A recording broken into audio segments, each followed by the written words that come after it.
Okay, நம்ம PDF files edit பண்ணுறதுக்கு ஒரு சூப்பரான சாஃப்ட்வேர் வந்து இருக்குது.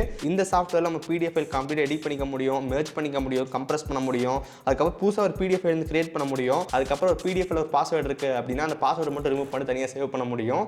ஸோ இந்த மாதிரி நிறைய ஆப்ஷன் நமக்கு வந்து இந்த ஒரே சாஃப்ட்வேர் வந்து பார்த்தீங்கன்னா கொடுத்துருக்காங்க. இந்த சாஃப்ட்வேரோட நேம் நமக்கு வந்து பார்த்தீங்கன்னா ஜோ பிடிஎஃப். ஸோ இது மெயின் ஹைலைட் என்னன்னு சொல்லி கேட்டிங்க அப்படின்னா இந்த சாஃப்ட்வேர் நமக்கு கம்ப்ளீட்டாக ஃப்ரீ தான். எந்த விதமான பே பண்ணணும்னு சொல்லிட்டு அவசியம் வந்து கிடையாது. டேரெக்டாக வெப்சைட்டில் போய் டவுன்லோட் பண்ணி ஃப்ரீயாக இன்ஸ்டால் பண்ணிக்க முடியும். ஸோ இன்னைக்கு இந்த வீடியோவில் வந்து பார்த்தீங்கன்னா இந்த சாஃப்ட்வேர் எப்படி டவுன்லோட் பண்ணுறது, இன்ஸ்டால் பண்ணுறது, அது என்னென்ன ஃபீச்சர்ஸ்லாம் இருக்குது அப்படின்னு சொல்லிட்டு கம்ப்ளீட் வீடியோ வந்து பார்த்துடலாம். ஓகே, ஃபர்ஸ்ட் இந்த சாஃப்ட்வேர்க்கான அஃபிஷியல் லிங்க் வந்து டிஸ்கிரிப்ஷன் வந்து கொடுத்துருக்கேன், செக் பண்ணி பாருங்க. ஒன்ஸ் நீங்கள் ஓப்பன் பண்ணீங்க அப்படின்னா இந்த வெப்சைட் வந்து ஓப்பன் ஆகும். ஸோ இந்த சாஃப்ட்வேர் நமக்கு விண்டோஸ், மேக், லினக்ஸ் எல்லாத்துக்கும் அவைலபிளாக இருக்குது. கீழே இருக்கிற டவுன்லோட் பட்டன் கிளிக் பண்ணி டவுன்லோட் பண்ணிக்கலாம். ஓகே, இதுதான் இந்த சாஃப்ட்வேரோட இன்டர்ஃபேஸ். இங்கே வந்து பார்த்தீங்கன்னா ஓப்பன் பிடிஎஃப் வந்து இருக்கும். நம்ம டேரெக்டாக ஃபைல் ஓப்பன் பண்ணி எடிட் பண்ணிக்க முடியும். தென் அதே மாதிரி நம்ம பிடிஎஃப் வந்து ஈஸியாக கிரியேட் பண்ணிக்க முடியும். தென் நீங்கள் ஃப்ரண்ட் சைடில் உங்களுக்கு பாப்புலர் டூல்ஸ் அப்படின்னு சொல்லிட்டு நிறைய டூல்ஸ் வந்து இருக்குது. தென் கீழே நம்ம ரீசெண்டாக என்னென்ன ஃபைல்லாம் ஒர்க் அவுட் பண்ணமோ அது எல்லாமே இருக்குது. ஓகே, ஃபர்ஸ்ட் இதில் நமக்கு எடிட் பிடிஎஃப் இது நிறைய ஃபீச்சர்ஸ் இருக்குது. ஒன் பை ஒன்னாக பார்க்கலாம். ஓகே, ஃபர்ஸ்ட் எடிட் பிடிஎஃப்னு செலக்ட் பண்ணிடலாம். எங்கிட்ட ஒரு பிடிஎஃப் ஃபைல் வந்து இருக்குது, செலக்ட் பண்ணிக்கிறேன். ஓகே, ஃபர்ஸ்ட் இங்கே மேலே ப்ரிவ்யூ நமக்கு எந்த மாதிரி ஷோ பண்ணணும் அப்படின்னு சொல்லி கஸ்டமைஸ் பண்ணிக்கலாம். ஸோ ஃபர்ஸ்ட் இந்த இமேஜில் நமக்கு வந்து இப்போ டெக்ஸ்ட் வந்து சூப்பராக எடிட் பண்ணிக்க முடியுது. நமக்கு வேணும் டெக்ஸ்ட் வச்சுட்டு வேணாம் டெலிட் பண்ணிக்கலாம். தென் அதுக்கப்புறம் நீங்கள் ரீநேம் பண்ணுறதுக்கு ஜஸ்ட் டபுள் கிளிக் பண்ணிங்கன்னா மட்டும் போதும். ஈஸியாக நம்ம டெக்ஸ்ட் வந்து ரீநேம் பண்ணிவிட்டு நமக்கு எங்கே வேணாலும் மூவ் பண்ணி வச்சுக்க முடியும். ஒன்ஸ் மூவ் பண்ணதுக்கப்புறம் நம்ம ஃபாண்ட்டோட ஸ்டைல் சேஞ்ச் பண்ணலாம். தென் சைஸ் இன்க்ரீஸ் பண்ண முடியும். ஃபாண்ட்டுக்கு வந்து நம்ம போல்ட் ஆட் பண்ணுறது இந்த மாதிரிலாம் வந்து பண்ணிக்கலாம். அதுக்கப்புறம் இங்கே பிடிஎஃப்ல ஒரு இமேஜ் இருக்குது. அந்த இமேஜ் ரிமூவ் பண்ணி நம்ம இமேஜ் கூட ஆட் பண்ணிக்க முடியும்.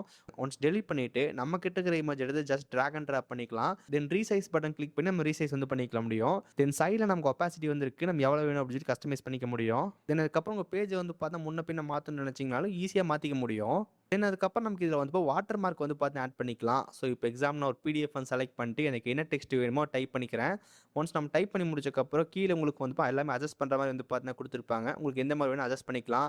நமக்கு ஃபாண்டோட கலர் வந்து பார்த்தா மாற்றிக்க முடியும், ஃபாண்டோட ஸ்டைல் மாற்றிக்க முடியும். இப்போ நமக்கு வந்து பாருங்கள் வாட்டர் மார்க் எப்படி இருக்குது அப்படின்னு சொல்லிட்டு. அதே மாதிரி இங்கே மேலே நம்ம சிக்னேச்சர் வந்து பார்த்தீங்கன்னா கொடுத்துருக்காங்க. இங்கே நம்ம கிரியேட் சிக்னேச்சர் கொடுத்து நம்ம சிக்னேச்சரையும் வந்து ஆட் பண்ணிக்க முடியும். தென் அது பக்கத்தில் வந்து கம்ப்ரஸ் அப்படின்னு ஒரு ஆப்ஷன் வந்து காட்டும். ஸோ இந்த பிடிஎஃப் வந்து பார்த்தீங்கன்னா டேரக்டாக நம்ம கம்ப்ரஸ் பண்ணிக்கலாம். அது கம்ப்ரஸர் லெவல் வந்து பார்த்தீங்கன்னா ஹை, மீடியம், லோ அப்படின்னு வந்து பார்த்தீங்கன்னா காட்டும். அதே மாதிரி கஸ்டம் ஆப்ஷன் வந்து இருக்குது. அதே மாதிரி கீழே அவுட்புட் வந்து பார்த்தீங்கன்னா காட்டும். அவுட்புட் நமக்கு வந்து பார்த்தீங்கன்னா எந்த இடத்துல சோர்ஸ் ஃபைல் இருக்கோ அங்கேயே சேவ் பண்ணுமா, இல்லை கஸ்டம் லொக்கேஷன் வந்து ஃபைல் சேவ் பண்ணிக்கலாமா அப்படின்னு சொல்லி நம்ம செட் பண்ணிக்கலாம். ஸோ இந்த மாதிரி நம்ம ஒர்க் பண்ணுற பிடிஎஃப் வந்து பார்த்தீங்கன்னா ஈஸியாக வந்து கம்ப்ரஸ் பண்ணிக்க முடியும். ஓகே, நெக்ஸ்ட் ஆப்ஷன் நமக்கு வந்து கன்வெர்ட் அப்படிங்கிற ஆப்ஷன் வந்து பார்த்தீங்கன்னா காட்டும். இங்கே நம்ம ஃபைலை வந்து பார்த்தீங்கன்னா டேரெக்டாக வேர்டுக்கு மாற்றுறது, எக்ஸல் மாற்றுறது, இமேஜ் மாற்றுறது எல்லாமே கன்வெர்ட் பண்ணிக்கலாம். இப்போ எக்ஸாம்பிளுக்கு நான் வந்து இப்போ வேர்ட் ஃபைலாக வந்து கன்வெர்ட் பண்ணுறேன். ஸோ வேர்ட் ஃபைலாக கொடுத்ததுக்கப்புறம் கீழே வந்து ஃபார்மேட் செலக்ட் பண்ணிவிட்டு தென் சேவ் கொடுத்துட்டா மட்டும் போதும். இப்போ நமக்கு வந்து பாருங்கள் நம்ம பிடிஎஃப் ஃபைல் வந்துட்டு ரொம்ப ரொம்ப ஈஸியாக வேர்ட் ஃபைலாக வந்து மாறிடுச்சு. ஸோ இதே மாதிரி நீங்கள் இமேஜாக கன்வெர்ட் பண்ண நினச்சாலும் ஈஸியாக வந்து கன்வெர்ட் பண்ணிக்கலாம். நெக்ஸ்ட் இங்கே அனோனேட் அப்படின்ற ஆப்ஷன் இருக்குது. இதில் நமக்கு வந்து பார்த்தா பிடிஎஃப்ல ஒரு முக்கியமான இடத்த வந்து ஹைலைட் வந்து பண்ணிக்க முடியும். இப்போ எக்ஸாம்பிளுக்கு ஒரு பிடிஎஃப் ஃபைல் வந்து பார்த்தீங்கன்னா இருக்குது. இதை நான் மார்க் பண்ணுறதுக்கு ஜஸ்ட் நான் கலர் செலக்ட் பண்ணி ட்ராக் பண்ணால் மட்டும் போதும். இப்போ நமக்கு வந்து பார்க்கலாம். இங்கே நம்ம பென்னு, ஸ்கெட்ச் அந்த மாதிரி வந்து எது வேணால் செலக்ட் பண்ணிக்க முடியும். ஒன்ஸ் பண்ணதுக்கப்புறம் கலர் நம்மளால் சேஞ்ச் பண்ணிக்க முடியும். அதுக்கப்புறம் நம்ம பென்சில் வந்து பார்த்தீங்கன்னா இருக்குது. ஈஸியாக நம்ம மார்க் பண்ணிக்க முடியும். தென் மார்க்கிங் பண்ணுறதுக்கு இங்கே சேப் ஆப்ஷன் அவைலபிளாக இருக்குது. தென் அதுக்கப்புறம் நம்ம சில ஸ்டாம்ப்லாம் நமக்கு வந்து பார்த்தீங்கன்னா இருக்கும். லைக் இந்த ஃபைல் வந்து அப்லோட் பண்ணியாச்சு, இது வந்து ஒரு ஃபைனல், இது வந்து கம்ப்ளீட் ஆயிருச்சு, இது நமக்கு வந்து பார்த்தீங்கன்னா ரிஜெக்டட். ஸோ இந்த மாதிரி நம்ம ஈஸியாக வந்து மார்க் பண்ணிக்க முடியும். ஒன்ஸ் நீங்கள் செலக்ட் பண்ணதுக்கப்புறம் ஈஸியாக வந்து ரீசைஸும் பண்ணிக்கலாம். Okay, next one batch process. So நம்ம கிட்ட இருக்கிற ஒரு ஃபைலை வந்து வேர்டாக மாற்றிக்க முடியும். எக்ஸல், பவர் பாயிண்ட், இமேஜ் இது மாதிரி எல்லாமே கன்வெர்ட் பண்ணிக்கலாம். ஸோ கன்வெர்ட் பண்ணுறது ரொம்ப ரொம்ப easy. So file format select பண்ணுங்கள், ஃபைலை செலக்ட் பண்ணுங்கள். அதுக்கப்புறம் நம்ம கீழே வந்து என்ன ஃபார்மேட் இருக்கணும் அப்படின்னு செலக்ட் பண்ணி ஸ்டார்ட் கொடுத்தோம் அப்படின்னா அது ஆட்டோமேட்டிக்காக கன்வெர்ட் ஆயிரும். இப்போ எனக்கு வந்து ஒரு பிடிஎஃப் ஃபைலில் வந்து இப்போ வேர்ட் ஃபைலாக வந்து கன்வெர்ட் பண்ணி கொடுத்துருக்கேன். இப்போ எனக்கு வேர்ட் ஃபைலாக வந்து கன்வெர்ட் ஆயிருச்சு. இப்போ நமக்கு அவுட்புட் வந்து பாருங்கள். Next one compress PDF. So இப்போ நம்மக்கிட்ட ஒரு பிடிஎஃப் ஃபைல் வந்து இருக்குது. இதோட சைஸ் நமக்கு வந்து 54.5 KB. இப்போ கம்ப்ரஸ் பண்ணிட்டு எவ்வளோ கம்மியாகுதுன்னு பார்க்கலாம். சாஃப்ட்வேர் ஓப்பன் பண்ணிவிட்டு கம்ப்ரஸ் பிடிஎஃப்ல வந்து நமக்கு என்ன ஃபைல் வேணுமோ செலக்ட் பண்ணிக்கலாம். செலக்ட் பண்ணிட்டு ஹை, மீடியம், லோ அப்படின்னு சொல்லி நமக்கு எந்த இது வேணுமோ செலக்ட் பண்ணிக்க முடியும். இப்போ எனக்கு இமேஜோட குவாலிட்டி வந்து அந்தளவுக்கு தேவையில்லை. பட் எனக்கு ஃபைல் சைஸ் வந்து கம்ப்ரஸ் ஆகணும். ஒன்ஸ் நம்ம கொடுத்ததுக்கப்புறம் நம்ம கம்ப்ரஸ் ஆயிரும். இப்போ நமக்கு அவுட்புட் அந்த அளவுக்கு இருக்குன்னு வந்து பாருங்கள். இப்போ நம்ம கம்ப்ரஸ் ஆயிருச்சு. ஃபைல் சைஸ் செக் பண்ணும்போது ஜஸ்ட் 8 KBக்கு தான் நமக்கு வந்து வந்திருக்கு. பார்க்கலாம் எவ்வளோ கம்ப்ரஸ் பண்ணியிருக்கு அப்படின்னு சொல்லிட்டு. அதுக்கப்புறம் இங்கே கிரியேட் பிடிஎஃப் வந்து இருக்குது. ஸோ நம்ம ஓனாக வந்து பார்த்தா ஒரு பிடிஎஃப் ஃபைல் வந்து கிரியேட் பண்ணிக்க முடியும். தென் பிரிண்ட் பிடிஎஃப் ஆப்ஷன் வந்து இருக்குது. ஸோ இது நம்ம பிரிண்ட் கொடுக்குறதுக்கு முன்னாடி வந்து பார்த்தா ஒரு சில பேசிக்கான கரெக்ஷன்ஸ்லாம் வந்து பண்ணிக்க முடியும்.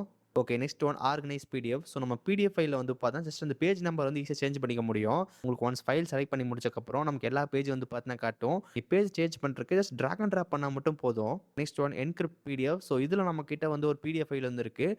அந்த பிடிஎஃப் ஃபைலுக்கு வந்து பாஸ்வேர்ட் செட் பண்ணிக்கவும் முடியும். அப்படி பாஸ்வேர்டு வச்சிருந்தீங்கன்னா கூட அந்த பாஸ்வேர்டு வந்து ரிமூவ் பண்ணி சேவ் பண்ணிக்க முடியும்.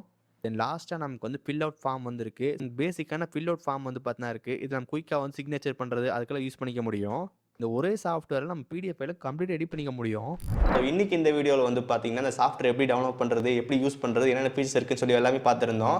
இந்த சாஃப்ட்வேர் நமக்கு வந்து கம்ப்ளீட்டா ஃப்ரீ தான். அதனால நம்ம பிசி லேப்டாப்ல இன்ஸ்டால் பண்ணி வச்சிட்டோம் அப்படின்னா, கண்டிப்பா நமக்கு என்னைக்காவது ஒரு நாள் வந்து பார்த்தா கண்டிப்பா ரொம்ப யூஸ்ஃபுல்லா இருக்கும். இந்த சாஃப்ட்வேர்க்கான லிங்க் வந்து பார்த்தா கீழ டிஸ்கிரிப்ஷன்ல வந்து குடுத்திருக்கேன். மறக்காம செக் பண்ணி பாருங்க. ஓகே சோ கைஸ், ஸோ இந்த வீடியோ அவ்வளவுதான். இந்த வீடியோ பிடிச்சிருந்துச்சு நினைச்சீங்க அப்படின்னா மறக்காம ஒரு லைக் கொடுங்க. தென் இதே நிறைய வீடியோஸ் பார்க்கறதுக்கு கீழ இருக்கிற ரெட் பட்டன் கிளிக் பண்ணி மறக்காம சப்ஸ்கிரைப் பண்ணி ஃபாலோ பண்ணுங்க.